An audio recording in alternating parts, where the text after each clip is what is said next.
Hi everyone and welcome back to another sketchbook time. This is the first sketchbook time for I think about 6 months, and it's actually my first YouTube video for over a month as well.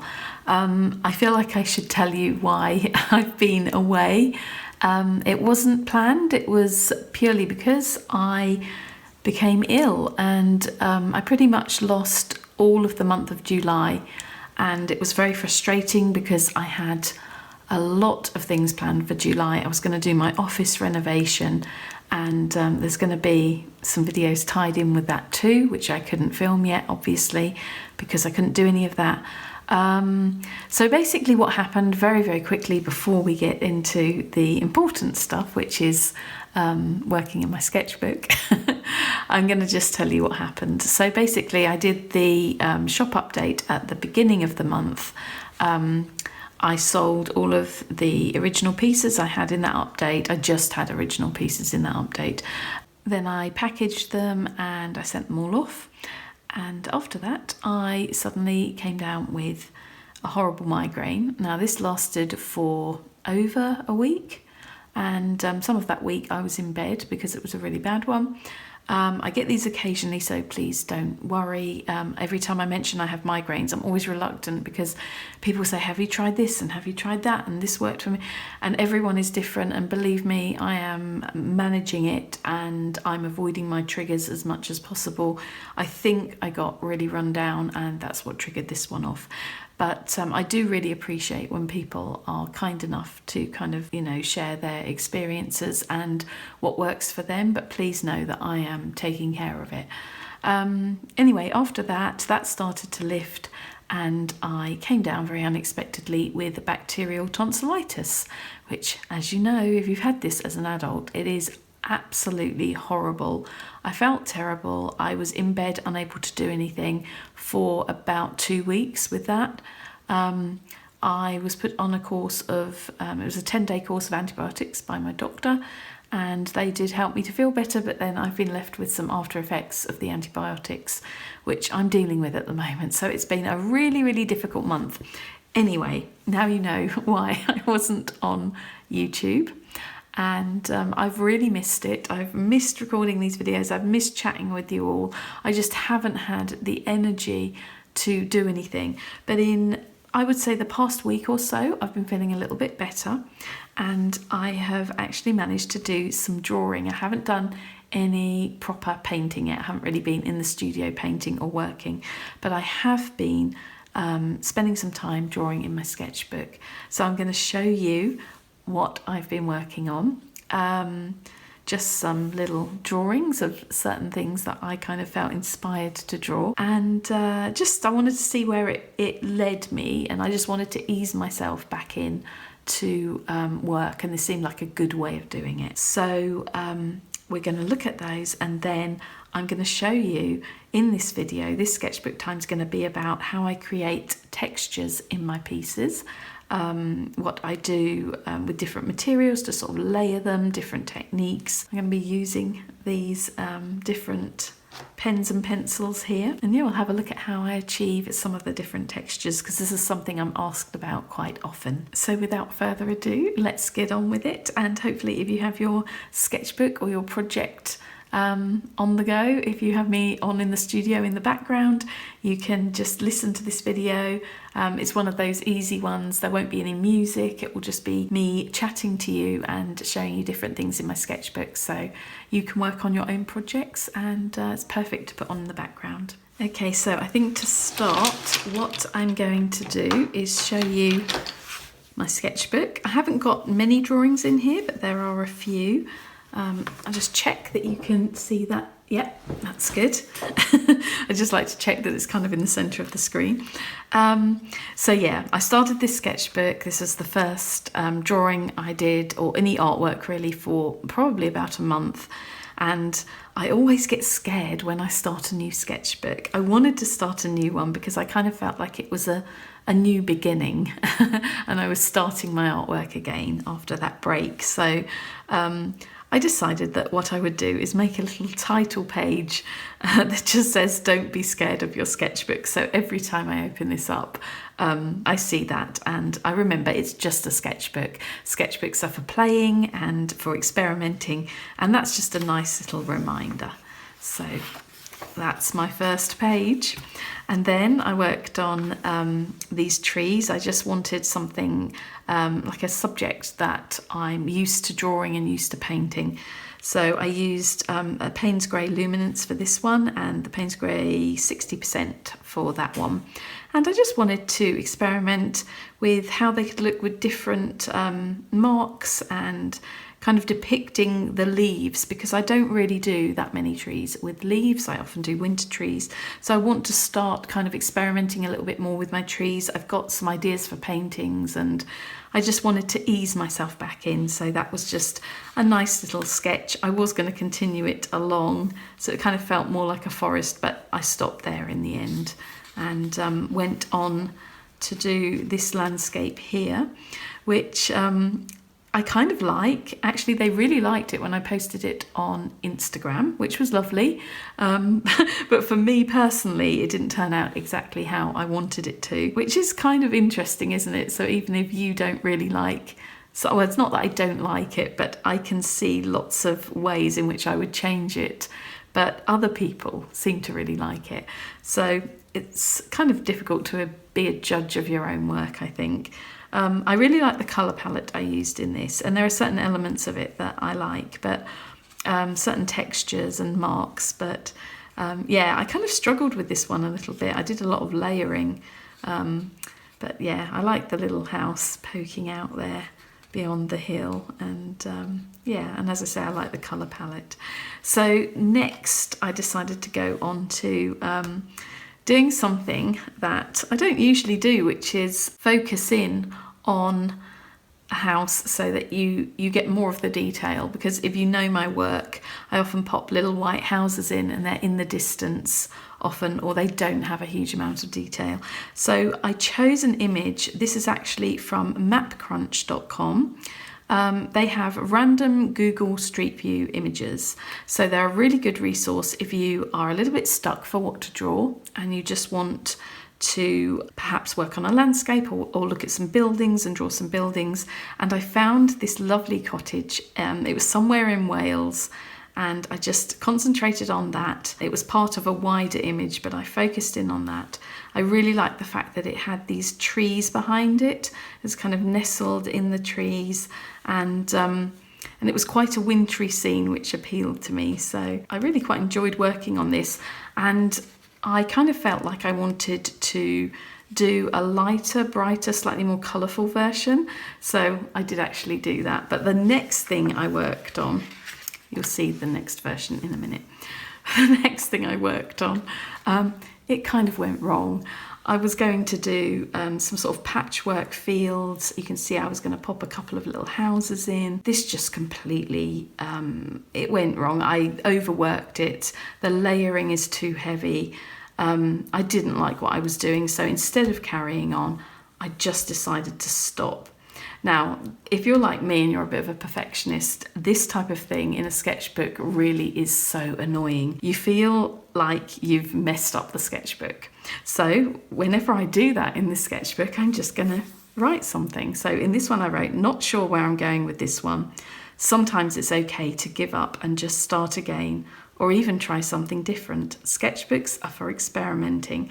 So that is a very good reminder to me that, you know, you learn from the failures, and it's okay to have things like this in your sketchbook. It's all part of the story. So the next one, I gave up on this idea. I just thought, I'm not in the mood for doing that.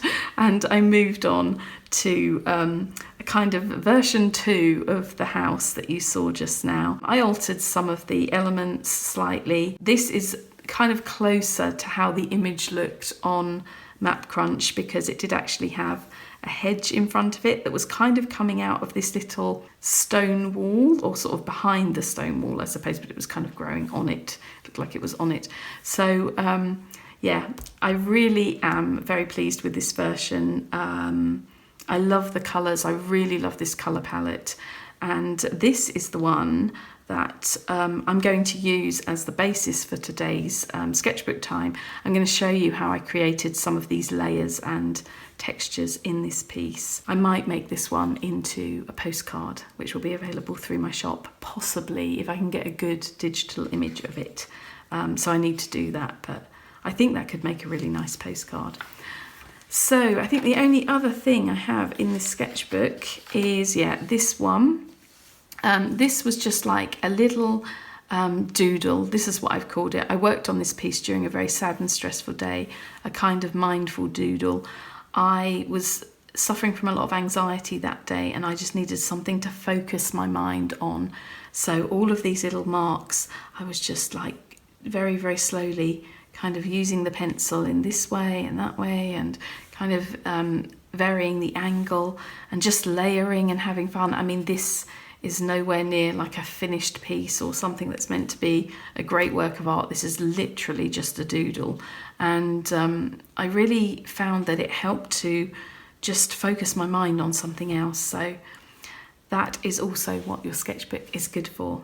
Okay, so now you've seen those, we'll move on to the textures and I'll show you how I created some of them. Okay, so to start, I think I'm going to share with you how I created the texture in the sky on this piece.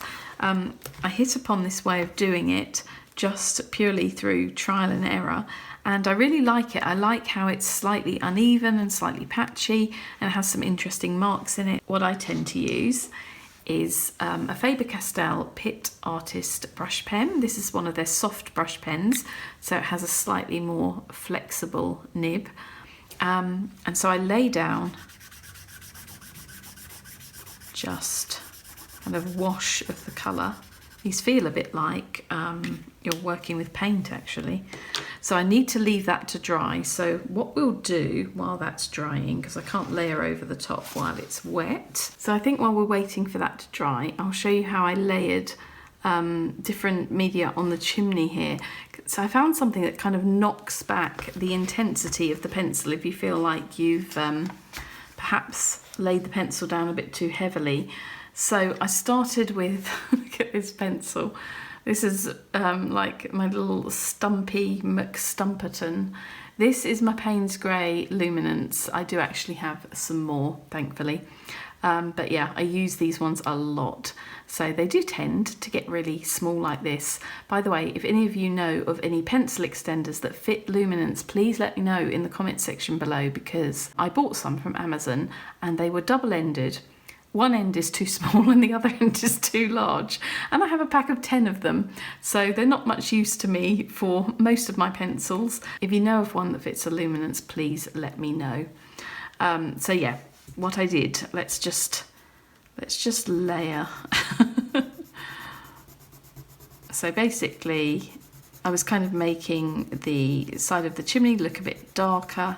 And so I lay down the pencil first, and then I wanted to knock it back a bit, and so I got, this is another tiny one, you can see how much I've used this. This is the Stabilo All Paper, Glass, Plastic, Metal pencil. When I first got this, this was in like one of my first art hauls, I think, and I was a bit harsh on it because when I first had it, it kept breaking and I wasn't too impressed with it. Well, I've since used it and I really quite like it. I love it for layering because it will go over most things. So if you see, when I go over the Payne's Grey, look how it's kind of blending it and just like lightening that colour and knocking it back a bit. It gives a really interesting texture and finish. I'll hold that up so you can see it a bit better. And another thing that I really like to layer with, and I think I did actually use this over the top as well, is the Caran d'Ache Neo Colour one. These are like a permanent wax pastel, and these are really good for layering over pencil. So you can layer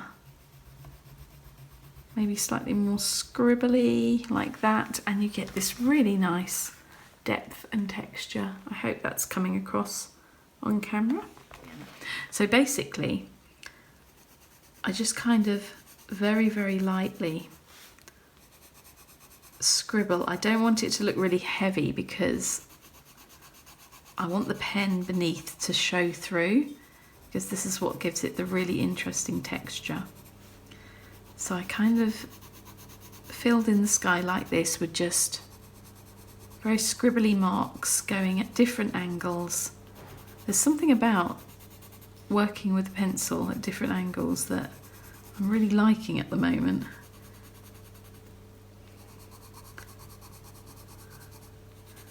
Probably doing this a little bit more heavily than I did on my actual sky, but you can do it really lightly like this. I'll try and do it a little bit more lightly.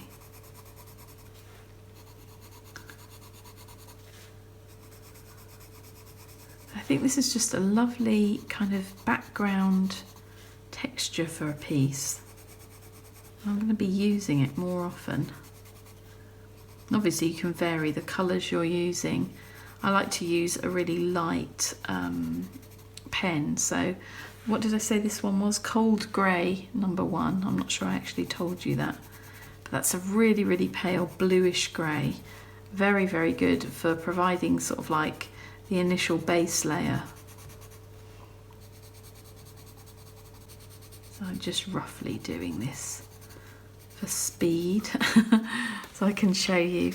And if I hold that up, can you see how lovely that texture is? Really, really nice. So I think what would be fun to share with you is how I achieved the look of this hedge.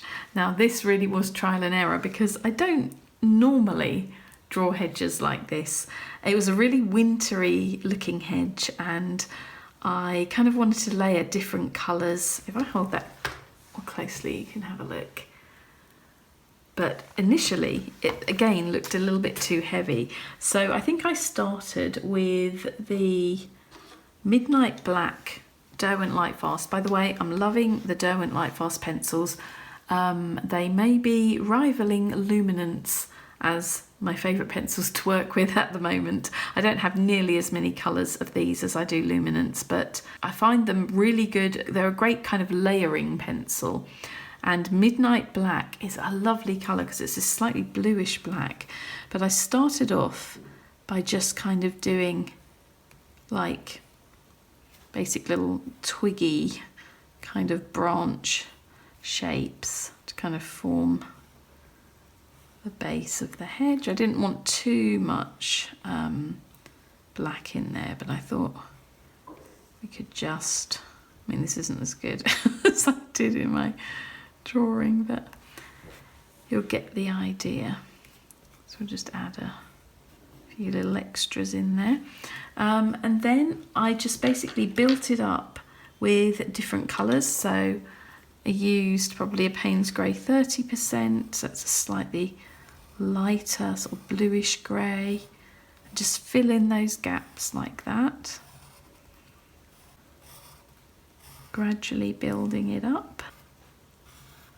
You see already it's looking quite sort of dominant, especially as it went across the entire length of the picture. I didn't want it to look too heavy. I think I put some anthraquinoid pink in there too. This is a Luminance. Gorgeous colour. This is one of my favourite Luminance colours. And I'm really enjoying working with this colour palette of different pinks and different greys with the Midnight Black and some sort of soft blues in there too. I also used the Faber-Castell Polychromos Caput Mortem. I love these pencils too.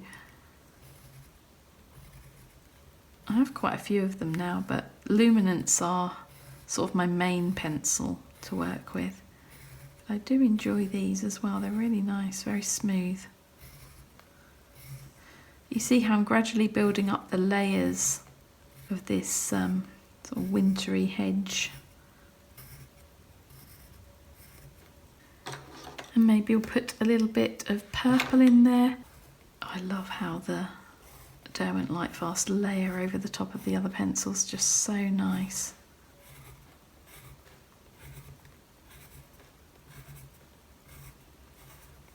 Right, I think we might stop there. You get the general idea. I probably would have gone on with different colours. I probably used this lovely Holbein Artist Coloured Pencil in Sea Fog as well. Should we just add a little bit in there? We won't be able to see it very well, but just add a little bit. Right, so then I decided, obviously that looks really heavy, and if you have that going across the painting, it's going to completely, or drawing rather, it's going to completely dominate it. So I decided to get this total experiment, Neocolour one in light grey, and I just went over the top like this, gradually working it in.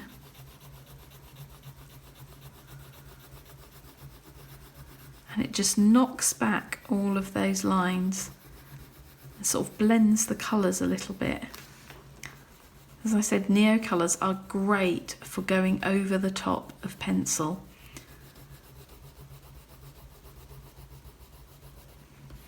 I think they're a great medium to have in your kit. And also, I think I probably layered possibly with a little bit of white as well, to lighten it further.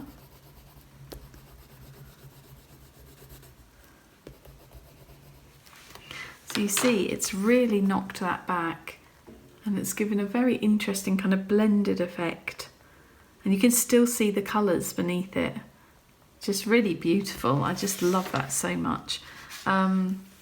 So yeah, then I decided to add some darker elements at the bottom, where obviously, you know, you would have that in a hedge, it would look darker at the bottom where it's kind of dense and it's joining the wall, as it were. And then you can see that I've also put some white. I used white FW acrylic ink by De La Rowney and a very tiny brush, just to add a little bit of lightness to it, because I felt like it needed lightening up. So yeah, you can layer over the top of this with the acrylic ink.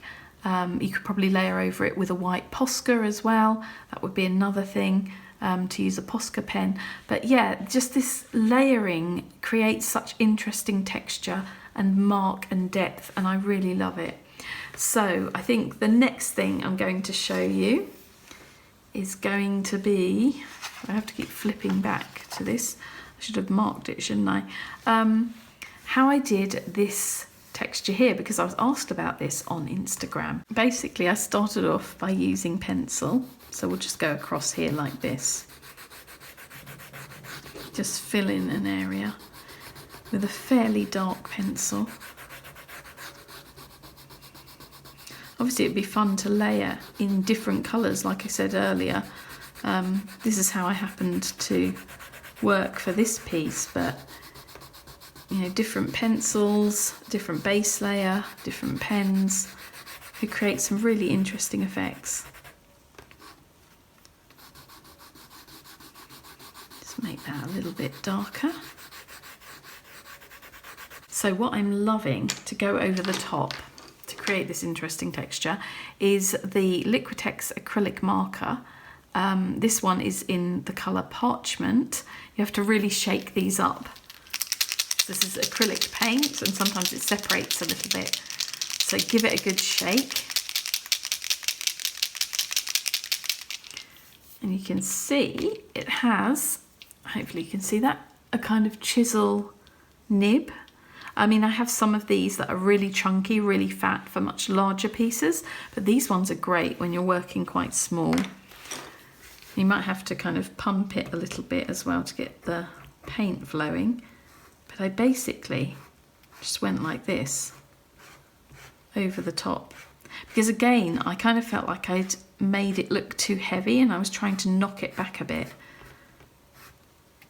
But just the shape of this nib gives a really lovely line. And then you get a really nice, interesting texture. Almost looks like a kind of basket weave texture. So you can let that dry, and then you can also continue going over the top. So you'll get, you know, you have areas that are lighter maybe and areas that are darker. But that is how I achieved that texture. And these are really good for, you know, taking out with you if you want to work outside. They're just a great, really portable way of using paint. And I find I'm using the smaller ones more than the larger ones because I'm using them in my sketchbook. So yeah, really would recommend those. Oh yes, I wanted to show you how this Stabilo Woody 3-in-1, which I got the other week, layers over the top of pens and pencils. It's actually water soluble, so you can use it, can draw with it and then use it like a watercolour if you wet it. It looks good both ways. I'm not going to show you the watercolour today because I want to just layer it over the top of pen. So if we use the Faber-Castell Pipped Artist Pen in dark indigo, I'll just lay down a bit of colour here. And then I'll show you how it looks over the top.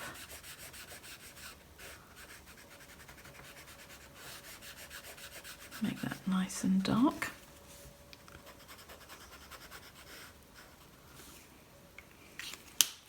Just let that dry for a second.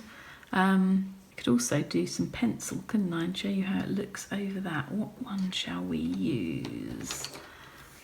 Or which one shall we use, should I say? Mars Violet, let's have a go with this one.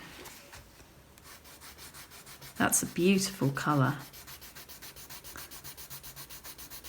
I love the way the Derwent Lightfast, the way they feel when you're working with them. They have a beautiful kind of texture on their own, really.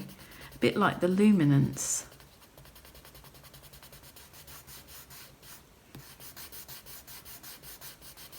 This colour palette, I'm loving it. So this little chunky monkey will go over the top really nicely. A pencil. Look how pretty that looks. By the way, I'm doing a Lightfast test on this at the moment. I have 2 samples in my window in the studio.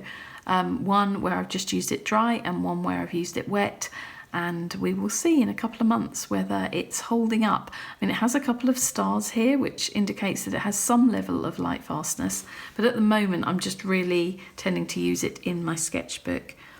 So, oh, this would probably go over this better if this were dry, but it's a little bit wet. But you can see, you can create some really interesting marks. Obviously you can't be very precise with it, but it adds sort of an element of interesting mark making.